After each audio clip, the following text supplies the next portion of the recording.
kenapa memang yang baru-baru viral ini di kota negara? Karena ketika kita berbicara tentang KL, wow, akhir-akhir ini memang sedang viral itu kan. Dan lagi hangat-hangatnya memang itu pembicaraan tentang ibu kota negara yang baru ini. Seperti yang kita ketahui bersama, Bu, ketika kita berbicara tentang ibu kota negara, artinya kita berbicara sebuah bangsa, khususnya bangsa Indonesia. Berarti ketika kita berbicara tentang sebuah bangsa, artinya kita berbicara tentang rakyat, kita mengenal tentang rakyat. Ya.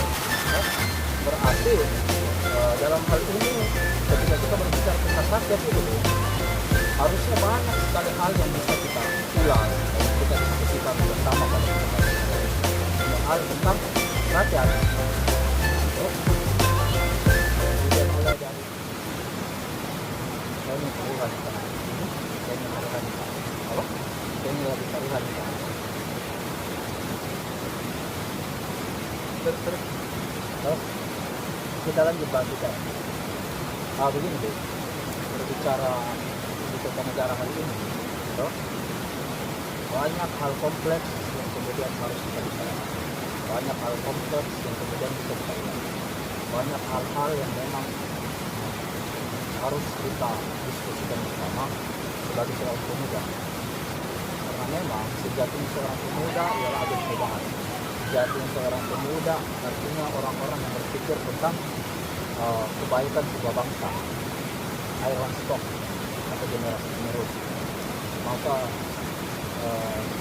banyak hal yang harus kita bahas khususnya di kota negara yang baru ini, yang kemudian akhir-akhir ini lagi hangat-hangatnya viral, mulai dari mengenai desain gedung Istana Garuda yang berbeda dari desain awal, kemudian hasilnya pun juga berbeda, kemudian pembahasan tentang AMDAL dan pembangunan ibu kota negara, kemudian pemanfaatannya apa kemudian bagi masyarakat dan lain sebagainya. Ya, berarti banyak hal ini sebenarnya. Maka itu, Bung, saya ingin menanyakan kepada Bung di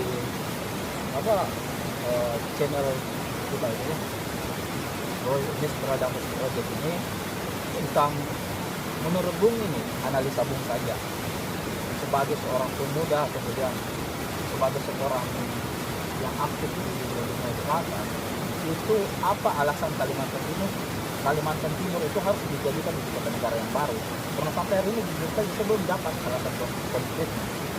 Sedangkan seperti yang kita ketahui bersama, wacana pemindahan ibu kota negara itu sudah dimulai dari Presiden Soekarno pada waktu itu, kira-kira pada tahun 1950-an lah. Kemudian dan pada saat itu juga ada beberapa daerah yang menjadi opsi, bukan hanya Kalimantan saja, ada beberapa daerah yang menjadi opsi yang kemudian untuk menjadi ibu kota negara yang baru. Salah satunya itu Palangkaraya, dan Palangkaraya itu di Kalimantan Tengah. Bentuk keseriusan Soekarno ini dalam melirik Palangkaraya sebenarnya sudah ada, Bung. Sudah dimulai dan ditandai dengan peletakan batu pertama di Palangkaraya itu tersebut. Ya. Yang secara simbolis juga memperlihatkan dengan pembangunan tubuh peringatan atau yang kita kenal tubuh Soekarno. Yang tubuh Soekarno itu juga diresmikan oleh Presiden Soekarno pada tanggal 17 April 1957. Tujuannya itu sebenarnya peresmian itu bukan hanya tentang pemindahan ibu kota, tapi pembagian beban bukan hanya berpusat pada Jakarta saja. Makanya ada pemikiran Soekarno bahwasanya ibu kota negara juga bisa kasih di beberapa kota seperti ini. Harus dibangun. Nah, apa maksudnya harus di luar daripada Jawa, supaya tidak ada Jawa Timur saja. Makanya saya mau tanya lagi, sebagai seorang pemuda, itu kira-kira bagaimana pandangan menurutku, kenapa harus kalau Oh iya, kalau kita berbicara tentang pemindahan ibu kota dari Jakarta ke Kalimantan ini kan masih sekali ada pro dan kontra di kalangan masyarakat dan kalangan para pemuda juga. Kita melihat ini kan pertanyaan, kenapa harus Kalimantan? Ya, kenapa harus di Kalimantan?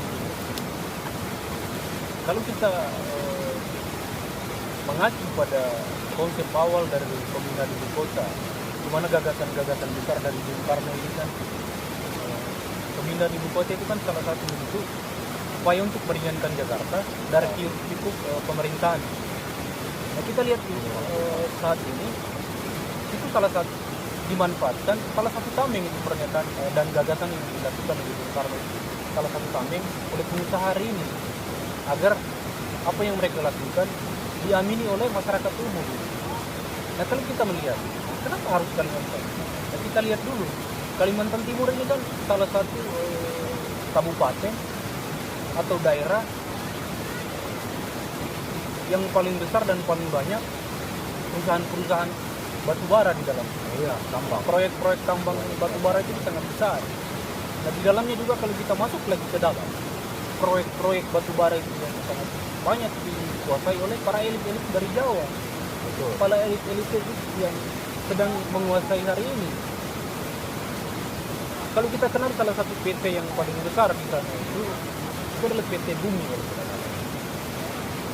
Saham terbesar yang dimiliki oleh PT Bumi itu keluarga Bakri. Nah, itu tadi pemindahan ibu kota itu tidak terlepas dari kong kali kong antara penguasa, antara elit-elit tertentu. Jadi kenapa bukan di Sulawesi? Ya, Sulawesi. Kenapa tidak di Papua? Kenapa harus Kalimantan? Kenapa tidak di Sumatera? Nah, kalau kita melihat kenapa harus di Kalimantan? Itu tadi ada kepentingan juga. Ada kepentingan para elit. Jadi kalau kita melihat pusat Indonesia itu sebenarnya di Makassar tepatnya. Kenapa harus dibangun CPI, Central Point of Indonesia? Itu Central Point of Indonesia adalah pusar dari Indonesia, Negara Kesatuan Republik Indonesia. Nah, ketika ada beberapa elit mengatakan bahwa pemindahan ibu kota salah satu bentuk supaya tidak ada Jawaisme atau suku-suku, supaya tidak terlalu dikuasai oleh Jawa kekuatan ekonomi Indonesia. Nah, pertanyaannya, apakah ketika dipindahkan ke Kalimantan, apakah kita menjamin tidak ada Jawaisme? Saya rasa pemindahan ibu kota ke Kalimantan itu hanya pemindahan gedung presiden atau istana ke Kalimantan, bukan berarti menakuti pemindahan kekuasaan elit-elit itu. Ya, itu tadi tubuh bangunan itu dipindahkan, tetapi kepala-kepalanya dia itu pindah juga.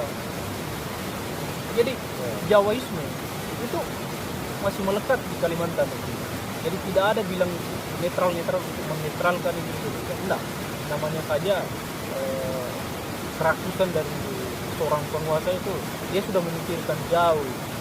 Jadi hanya untuk memanfaatkan Kalimantan sebagai ibu kota. Ya, sebelum jika kalau memang dilihat-lihat sikap pemindahan ibu kota negara ini, bukan kita mau mengulang kembali. Di sini hanya untuk pemahaman kepada masyarakat, yang kemudian masih banyak masyarakat di luar sana, terkhususnya masyarakat akar rumput itu sendiri, menganggap ya pemerintah hari ini baik, kita hari ini baik-baik saja. Pemindahan ibu kota itu memang harus, karena sudah amanah dari Presiden Soekarno, karena itu wacana banyak yang dimainkan seperti itu. Namun secara tidak langsung itu merupakan bentuk pembodohan kepada masyarakat yang seperti yang kita ketahui bersama. Pemindahan ibu kota memang sudah diwacanakan, bukan hanya Soekarno, presiden setelahnya memang. Tapi kenapa hari ini begitu terburu-buru, terkesan terburu-buru? Contohnya saja, IKN itu banyak sudah dibangun tapi sempat ambruk kalau tidak salah. Pemberitanya seperti itu di media. Kemudian bentuk tidak konsistennya pemerintah pada hari ini itu juga terlihat dari desain yang berubah-ubah. Ini bukan tentang kau bangun ruko atau tidak, kau bisa bangun ruko atau tidak, baru mau bahas tentang IKN. Pandangan-pandangan seperti itu yang kemudian mematikan pemikiran-pemikiran kritis daripada orang-orang di sekitar, masyarakat di sekitar. Padahal yang masyarakat, orang-orang kritisi itu tentang saya bisa bangun rumah atau tidak, bukan daripada bentuk IKN, tapi desain awal, kemudian hasilnya itu berbeda. Kemudian yang dikeluarkan itu anggaran bukan tidak kecil, itu anggaran yang cukup besar lah untuk pembangunan ibu kota negara baru. Makanya itu bentuk ketidakkonsistensi dari pemerintah dalam menjadikan Kalimantan Timur lah sebagai ibu kota yang baru dapat terlihat jelas dengan berbagai macam dalih filosofinya, dengan psikologinya dari pemerintah untuk membenarkan hal tersebut agar terlihat benar dan diterima oleh masyarakat. Salah satunya itu keren, memang harus begini apa segala macam. Terus banyak pemberitaan juga yang mengatakan jika dilihat dari belakang ini seperti rumah adat Minangkabau atau dan lain-lain kan, ya, itu kan hanya pembelian